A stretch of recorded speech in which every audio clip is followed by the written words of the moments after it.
All right, everyone. Good evening. My name is Kristen Kupelman. I'm the Senior Director of Strategic Partnerships here at the PKD Foundation. But today I have a very special role, which is the hospitality host for this very important session.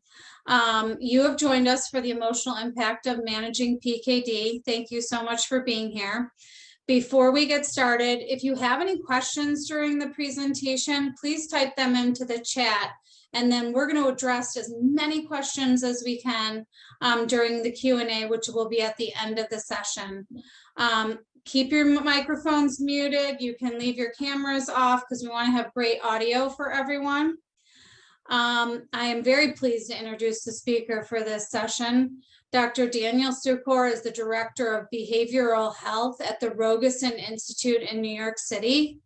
The bulk of his research is focused on psychosocial issues in patients with chronic kidney disease.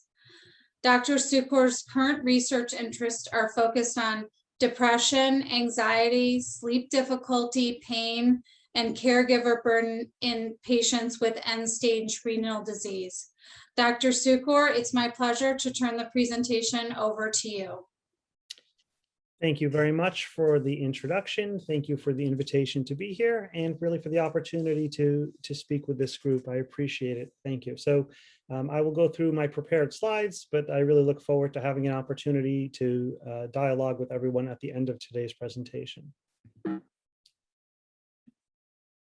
Disclaimer slide, disclosure slide, faculty bio, and today's outline. So today I'm going to be talking about, I guess, three main categories of things. The first is stress. What is it and who needs it? The unique stressors of patients with PKD, and then to end with some strategies for coping with illness-related stress.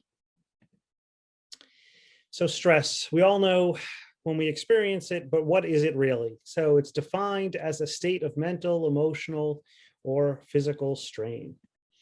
And, depending on where you are and kind of what's on your mind, all of these things might be stressful for you. The wild bear attacking, work-related stress, being stuck, I'm in New York City, so being stuck in New York City traffic, or perhaps the thought of dialysis. So all of these things impact us in very different ways, and our body really has a rather primitive response set to stress, right? So we respond physically to all of these different types of stressors in the same way, and we call that the fight or flight response.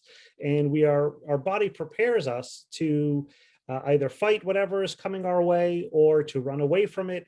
And, that was very helpful if you think about most stressors as being physical threats. But now in our current, more modern world, most of the stressors that we experience are non-physical threats. So, we have these difficult feelings that we need to manage around stressors that might be down the road or thoughts that we have that are upsetting or difficult for us.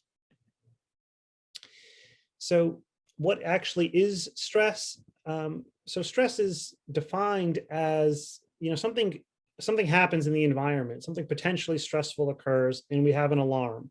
We say, uh-oh, and then we look at it and we make a determination as to whether we actually find this particular thing to be, stressful or not. And one way we think about it is, can I handle this or can I not handle this?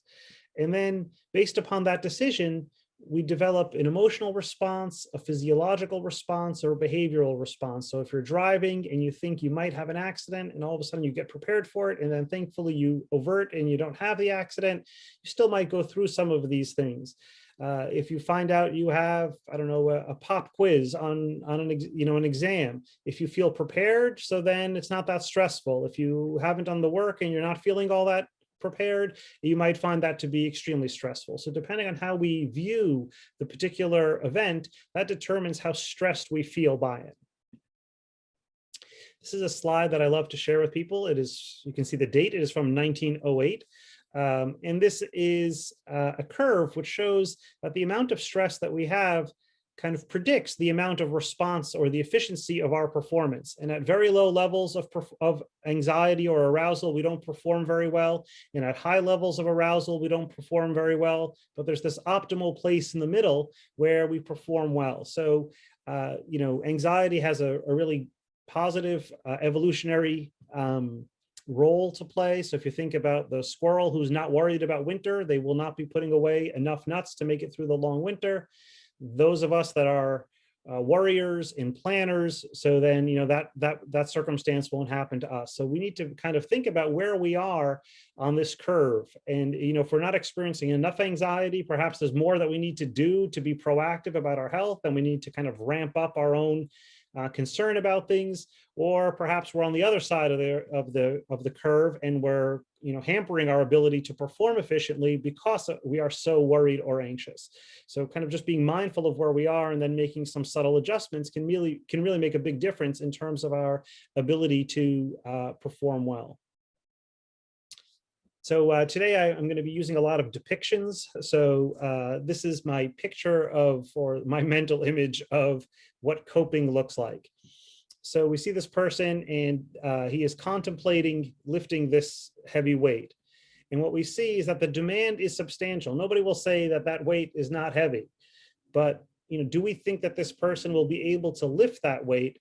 Well, seems to us that he might have sufficient resources, and that is both kind of the physical strength to do it as well as the mental preparedness. So this person, if we had a guess, looks like they might be able to lift that weight. And that's what I think about when I think of healthy coping. It doesn't mean that the demand isn't strong. It means that there might be something which is very substantive that we need to deal with, but we have the resources available to us to deal with them. And this is the mental image I have of being overwhelmed and just feeling like you cannot cope at all. So the weight, as you can see, seems very substantial, and the baby obviously does not feel competent to be able to lift it. And this is the mental image that I have that flashes into my mind when I talk with some people who are just totally overwhelmed by their circumstance. Sometimes it even flashes into my own mind about myself when I am overwhelmed by certain circumstances. So sometimes we might all feel like this, but we need to kind of use some of our skills that I'll be talking about today to feel more like the slide beforehand. So this is a research study that was done in 1991 or published in 1991. And I only bring it up because for me, it was very influential in my thinking about why stress is important. And what this person did was he took nearly 400 college, healthy volunteers and had them all inhale the virus that causes the cold. So he sprayed it purposefully into their nose, and then had them quarantine in their dorm for a few weeks. And then he observed, so he kind of did all these tests on them to see how stressed they were before he did this test, what their level of, whether they were dating, whether all these different kind of psychological measures of social connectedness and stress. And then he tested them at the end of this period for how many people actually got sick. And what he found was, to me, really life-changing. He found two things. One is that, maybe not so surprisingly, people that are stressed and less connected to one another actually, presented as being sicker more frequently. So about 50% of the people who were stressed got sick, and about a quarter of the people who were not stressed got sick. So it was like you're twice as likely to get sick if you are in a high stress kind of, point in your life. But to me, what was even more amazing was that not only people who presented ill, but the actual virus itself took root in the body at a higher rate for people who were stressed. So, in some ways, the stress causes a tiny degree of, immunocompromisation. So they were compromised, and they were not able to fight off the infection as well as the people who were not stressed. So to me, that really kind of brings home the value in maintaining our own, not only mental health, but really our own kind of like mental vigor, and that we need to be able to be mentally strong and resilient so that we can kind of prevent the illnesses from taking root, and also from just kind of experiencing the amount of sickness that perhaps we could minimize. So again, another depiction of this is what coping with chronic stress looks like. So there's a substantive weight on one side, and then on the other side, kind of commensurate with the amount of weight, we have to put in a certain amount of effort to maintain our wellness.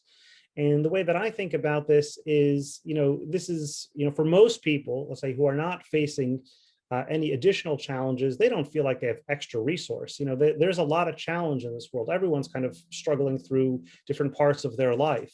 So we're all working hard to maintain wellness. So what happens when, on top of all of that, you layer upon that all the extra demands of a chronic illness? And what I will do to kind of illustrate that point is to go through a few research studies that have, there's very little research done on people with PKD, but here are some quotes, and this is how they've organized them, that, that there's a change in the way that people feel, the physical impact of the diagnosis. And I'll just read these quotes. General housework really is quite difficult. I get tired and I have to keep sitting down. When my son was younger, I had trouble picking him up because of the pain in the kidneys. It's not an actual pain, but it's a constant presence of something that's not right. It's led me to not doing things that I used to do every day, like cycling, which I love doing. So there's a physical impact. There's also a financial impact. The pain allows me to perform 50%. I always try to do my best 100%, but when the pain comes, I just can't. If it's a really bad pain day, you just don't want to go to work. You don't want to go out and do anything. You just want to take a bunch of Tylenol and stay in bed. Should I invest this much effort into my career if I know that I won't be working that many more years? The emotional impact of the diagnosis. I think the psychological aspect is the most difficult one to bear, and to come to terms with. The complications, the difficulties, the course and further course of the disease, and all of that, the fear. I know that there's something in my body that's not functioning, or that may not one day function 100%. You'd like to think that you're invincible. So yeah, it's a little scary. I think, oh, well, my mom had an aneurysm. What if I'm going to have one too? It's just the unknown, I guess. And finally, the social impact. It's not just the intensity of the pain. It can be relatively low level, but it's dragged out over a long period of time. It wears you down, and I just can't make any social plans anymore. I feel like I'm going to be a burden to my spouse, and this is not what we expected our lives to be like. I think my wife is profoundly disappointed in our decision not to have children. So on top of regular life, we have the emotional strain, the financial impact, the physical impact, the social impact kind of bearing down as well. Plus, for some people, there's actual illness effects. So depending on your life circumstance, you have all of the regular strain of life, plus all of these other weights piled on top of it. And this is the mental image that I think about of people who are going through a chronic stressor or in a chronic illness, that, we have to be very mindful of the additional strain. So even if people are looking like they're doing well, we have to understand the cost of that, we all have to put more effort in to maintain that level of balance, because there is more strain on the other side. This is a different study that divides some of the themes that PKD patients have spoken about. And what they did was they went through all of the interview studies that have been done, and they kind of reanalyzed them and came up with these themes. And these are the reason why I'm sharing them is because I think these represent some of the major concerns that patients with PKD often have. And sometimes it's nice just to kind of hear what's on other people's mind, and maybe it puts into words some of the thoughts that you might be having. So one category is unvalidated pain. That people are very bothered by what they call medical trivialization, which is people not taking you seriously, and the inadequacy of the pain management. They just feel that they're not really being heard or being seen by the medical team, and it adds insult to injury. The persisting uncertainties and ambiguities, the lacking diagnostic clarity, the disempowerment of self-care, not knowing what the future is going to hold, and then perhaps some of the financial concerns that we had that I just mentioned. Genetic guilt and resentment. Some themes were blaming parents, blaming themselves, living with the burden of the guilt. Putting that into words and kind of understanding for yourself, what are your thoughts about these issues, sometimes can be very powerful. It can be, powerful in a way that brings to surface things that, perhaps you'd prefer not to bring to surface, but on the other hand, that's the beginning of acknowledging how you're feeling. So it can be a helpful step forward. Another theme was precariousness in pursuing parenthood. So prognostic uncertainty and responsibility for the decision, and people wanting more directive counseling, more help, more advice, and the medical community in some ways shirking that responsibility. Defining parental responsibility of genetic testing and disclosure. So as a parent, do you tell, do you not tell? Do you respect the child's autonomy? What are the kind of different values that you would like to share? And then hope in future technologies, which is an interesting one that, people are, have some sort of emotional investment in believing that there will be some, change in the near future about how the disease is treated, and they want to be prepared for, optimized for receiving that kind of care. And the hope that people have is an important part of what keeps them vigorous in keeping their health care, and in perhaps, for their children as well. So this is the last study that I would like to share. And this is, I think pretty interesting. So this is a study done in England. So I'm not sure if it really represents, how people in this country are thinking. But what they did was they had like 135, 140 people with autosomal dominant PKD, and they asked them about this. And they're kind of at all different stages of the disease. And they asked them a series of psychosocial questions. And it's presented here in a little bit of an odd way, but in essence, this dark bar is how many people agreed or say yes. So it affects my relationship with my significant other. So here, it's about, a little more than 20% of the people agreed that it does affect their relationship with their significant other. Currently causes disruption in my family. Actually, a pretty small number, around 15% of people agreed to that statement. I'm concerned that I have or will have difficulties in family relationships. That's an even smaller number. Only about 10% of people seem to be concerned about that. Feel guilty that I may pass it on to my children is a very common concern that people have. So here was around 65% of people had that concern. Concern about discussing this with my children, was high, but certainly less high than the guilt that people had about passing it along. So this was around a quarter of the population experienced it. Concern to progressing to end-stage renal failure or requiring transplant or dialysis. So that certainly is a major concern for people. Upward of 70, 80% of people were concerned about that. And then they asked people to kind of rate, does it affect your daily mood? And, it'd be interesting to kind of ask, a broader group of people, but in this group, only a small percent, a relatively small percent, 18% or so, reported that it affects their daily mood. I guess that's a small percent, but a significant percent still. And again, this kind of represents all different stages of the disease. So we don't really know kind of how well these people were feeling. Will they have to change their career plans? And again, a relatively small percent of people were concerned about that at this point. And then were they concerned that you're going to have more problems in your life because of your diagnosis? And that is, a full 75% of people kind of reported that, some additional problems are going to come in their life. So I think what is interesting here is that, there's kind of a variety of concerns that are on people's minds. And but generally people are doing pretty well. The majority of people are rating themselves as concerned, but still not affecting them or their relationships too significantly. Another interesting report that they had was that, or finding that they had, was that it was depression more than your GFR, so more than kidney functioning. Your mental health was predictive of pain, sleep, quality of life, and mental physical functioning scores. And to me, that makes a tremendous amount of sense. So it's not only the people who were say, biologically sicker or diseases more progressed that we're feeling worse. It's actually people that were not coping well that were feeling worse. People that have mental health burden, in addition to all of this, were not feeling well. So like I said in the beginning, the perception of the demand is very important to coping.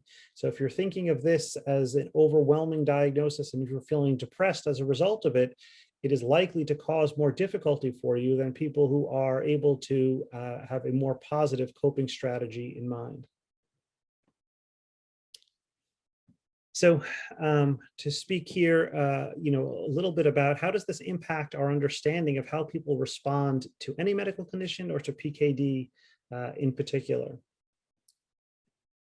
So I'm not sure if this is familiar to people, but there is a well-known kind of conceptualization of how illness works called the biopsychosocial model, which means that illness is not purely biological, but rather it exists at the interaction between biological, psychological, and social impact. And at the middle here, you can see we have health or lack of health. And any process that we talk about is really the result of kind of the confluence of all of these three different structures. And the way that we experience our health or our sickness is a result of all of them. And I'll come back and talk about that a little more.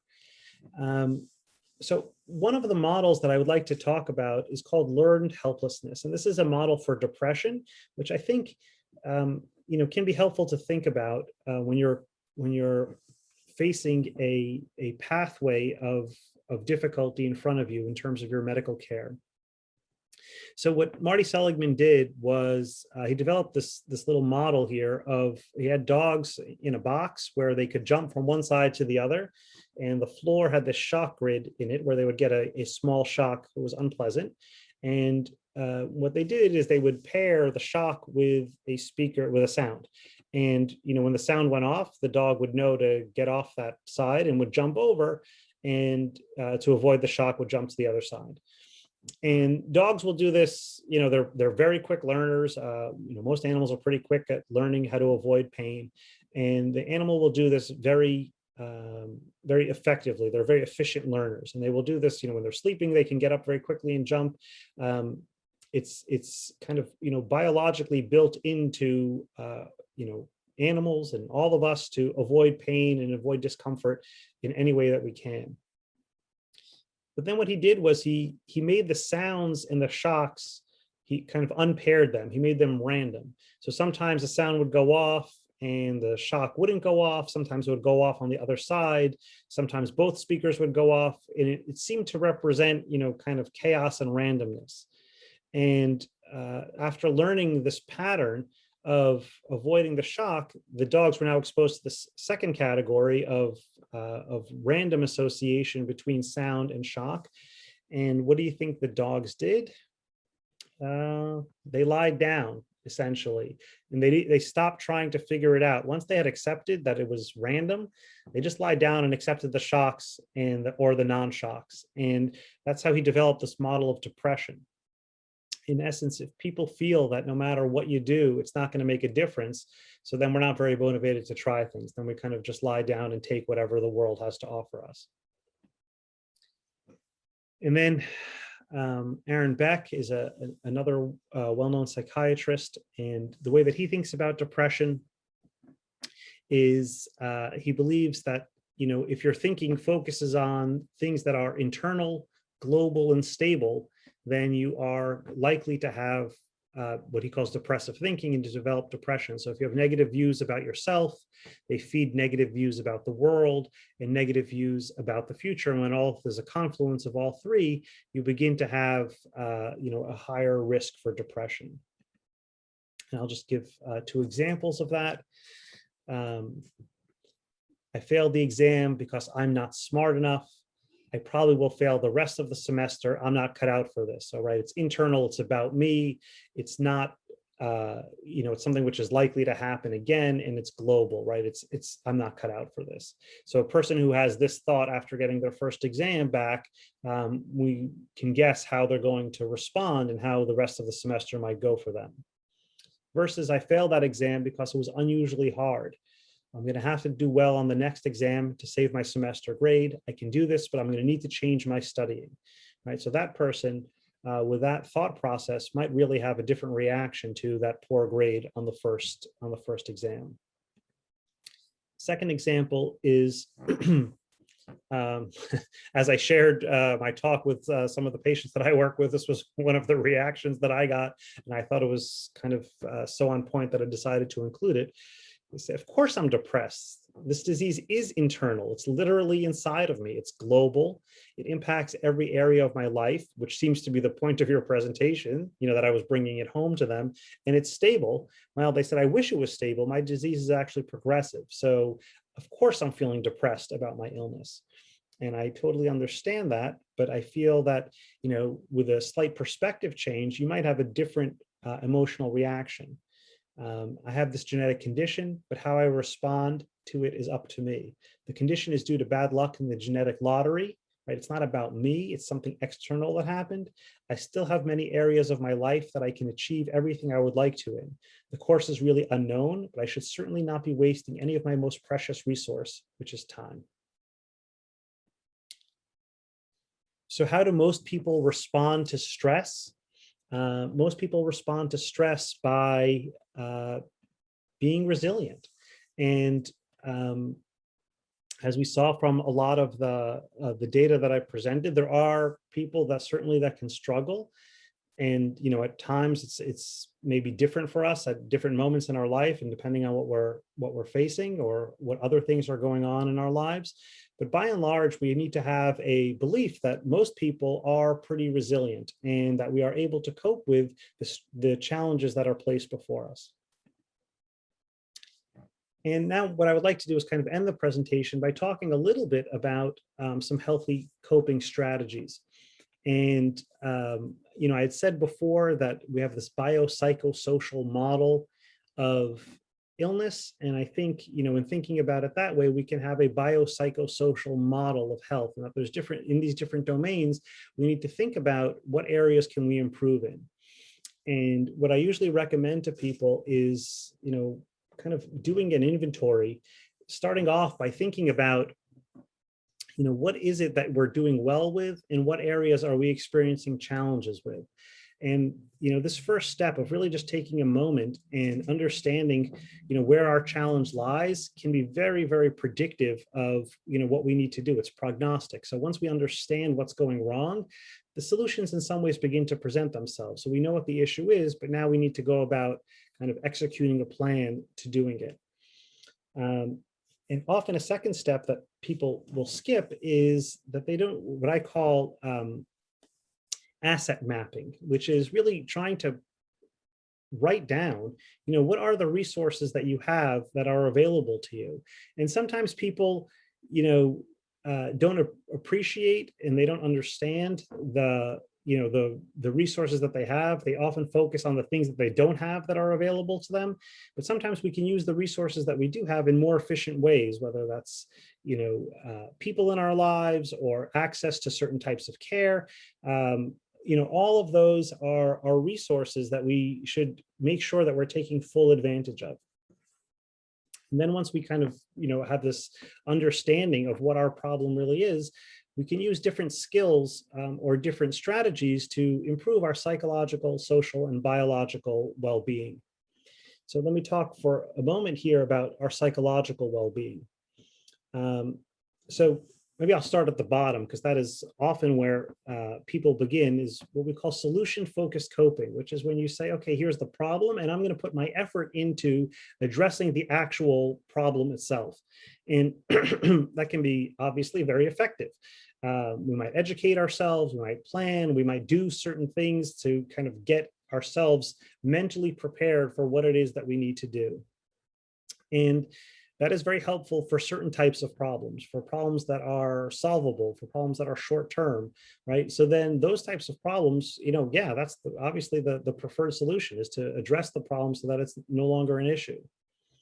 But there are other problems that we can't necessarily address in that way. So sometimes, the problem itself, whether it's solvable or not, or we're working on it, has an emotional toll that it takes upon us, and we're feeling poorly about it. And we need to be thoughtful about the toll that the problem is causing our emotional health. And we need to have what they call emotion-focused coping skills. So skills that are focused on not solving the problem, but really amplifying our ability to cope with that problem. So you hear about people talking about taking their diagnosis with a sense of humor, of having a positive outlook. Depending on who you are and what your personality is, you might different strategies appeal to different people, and that's fine. You have to kind of know yourself, but to understand that your emotional needs are very important at this time, and that they shouldn't just be neglected. A lot of people I see are very focused on, well, what do I need to do? What do I need to do? And like they're kind of turning their back upon the emotional toll that all of this effort and all of the challenge that they're experiencing is happening. And then the last kind of psychological tool that I want to talk about is acceptance. And one way to highlight what acceptance is on a really miserable rainy day, you can complain about the rain, you can hate the rain, you can focus on all the terrible things that the rain has ruined your plans for the day. It's always raining, right? All of those things are, kind of understandable psychological reactions, but in all reality, not very helpful. So just saying, yeah, it's raining. So not understanding why it's raining is fine. And I hear this a lot with people that have guilt issues around, I wish I would have done something different. I wish my parents would have done something different. At some point, we're here now, and the question is, how do we move forward from here? And putting our efforts into accepting that this is the moment that we are. You don't have to love it, you just have to accept it. And then you put your efforts into more productive ways. It can really be very liberating for people and start to kind of get into the frame of actually moving forward, as opposed to being stuck in this angry, self-defeating pattern. The next category of things that I would like to talk about are the social domain. So, we are social animals, and we need to be connected through our communication. And I'll digress for a moment and just talk about the pandemic and how challenging it was or is for everyone who was, isolated from their usual means of communication. And, we can do that for a little while, but as it stretches on, it just takes its toll on everybody. So we have to really think about, how connected we are to one another and how we maintain that connection. And in the absence of communication, it's very, very easy to feel isolated and alone. One of the thoughts that I have about kind of, the world, let's say, hopefully responding or moving past the acute phases of the COVID pandemic, is that in essence, many people, or the whole world maybe, is having a bit of an identity crisis. We're reevaluating what's important to us and what's not important to us, what we can do without, what is essential to us and our happiness. And to me, that's all about meaningfulness. And I think that's a fantastic conversation to be having. Are we allocating our most precious resources, our time, our energy, our money? Are we allocating them appropriately based upon what's of most value or most meaning to us? And perhaps that changes in the face of a pandemic. And I think that would be a reasonable thing for people to come out of this experience slightly different than how they went in. And I also think that's true with chronic illness.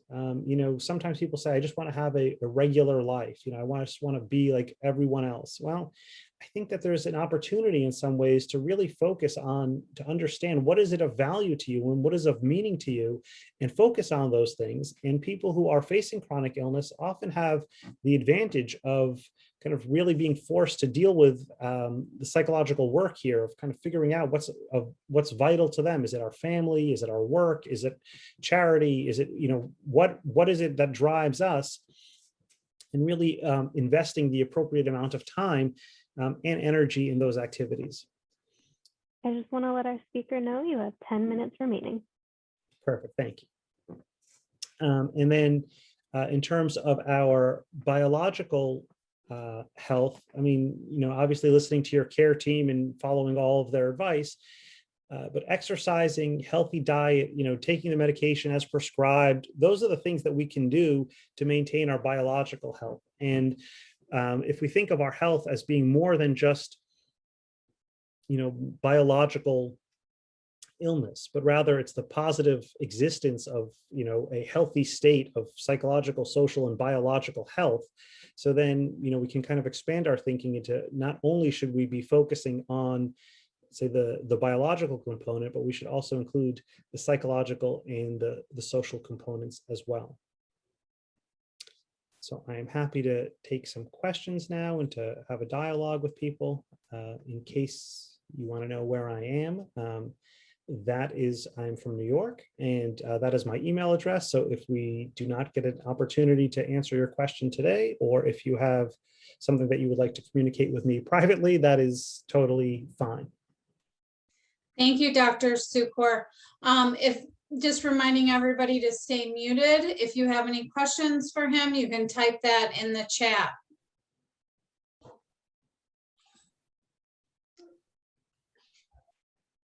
So we have a question here that's, how do you help kids dealing with a sick parent? That is an excellent question. And to be totally honest, a bit out of my area of expertise, but I will kind of share with you my thoughts on it.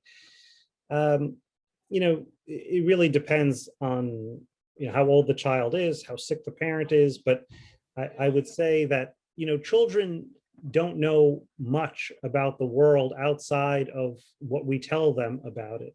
So depending on how we are reacting, that will really predict or inform how the child is reacting. So, sometimes we ourselves don't know how sick we are or what the circumstances are. So, really kind of, I think, being honest in the home about the state of illness is really important. I think having the child be able, again, it really depends on the age. It's hard to kind of answer the question, but really giving the child the space to be able to speak about the anxieties, the fears, the concerns that they might have in a safe way, in a safe place. So that might be with the parent, that might be with the other parent, it might be perhaps with someone else in their life, or a professional. So I see I have my chat open here, so that the children are 11 and 14. So that's, those are, young adolescents. I think, honesty is important with kids. They will know the truth, whether you tell them or not in some ways. And the truth is, the truth that you live more than the truth that you believe. So they're going to perceive that. So, I think, being upfront and honest with them, and giving them space to speak is probably the beginning. And then once they begin to open up, to be as reassuring as you can. Excellent, thank you. Another question here. Why do you think there is so little research on the emotional impact of PKD, especially in light of the research you shared from England? Why do I think there's such little impact? Research. I think there's little research. I mean, there's little research, I think, as a general rule on PKD in general.